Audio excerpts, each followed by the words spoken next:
Are you delegating or are you really abdicating?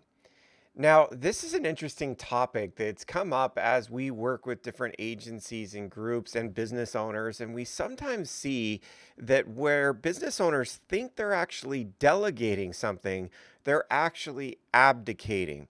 So, what do I mean by that? Well, let's talk about the definitions just real quickly. Now, delegation is one that we know, it's a word that we certainly understand.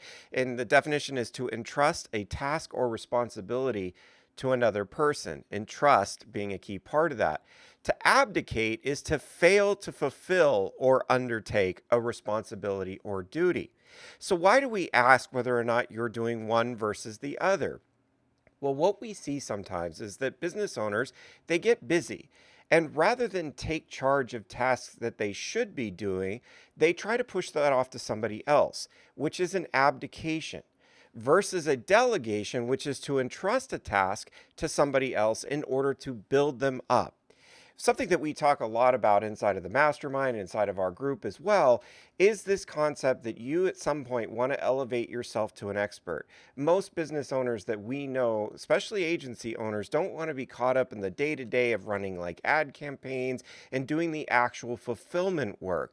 They want to get to a point where they run at a strategic level, which means that they have to be perceived as an expert. They have to be able to do all the expert qualities that they need to do.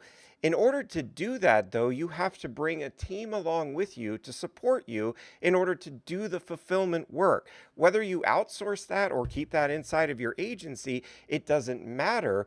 You don't want to abdicate the responsibility or fail to undertake that responsibility by giving your clients to somebody else to handle, not knowing whether they're going to do a great job or not, rather than delegating, which would mean you actually entrust or empower that person to do the job, which likely requires that you provide some training and requires that you have SOPs and documentation and things to be able to support that person's growth. So here's a couple of things. Abdication takes away your power.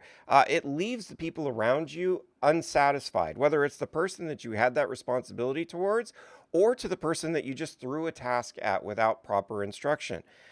It undermines your credibility and authority, and usually it creates worry and extra work because you know you should have done it in the first place.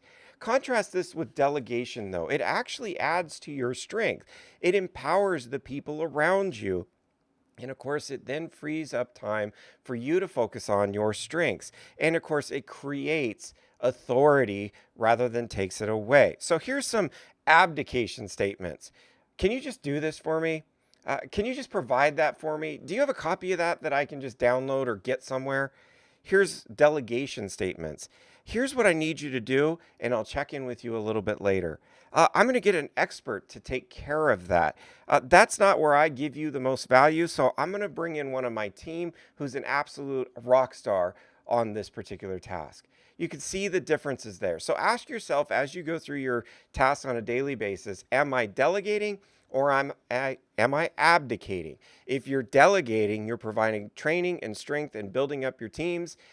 And if you're abdicating, well, you're doing none of those things. If you have any questions or would like to join our free group, check out the link below.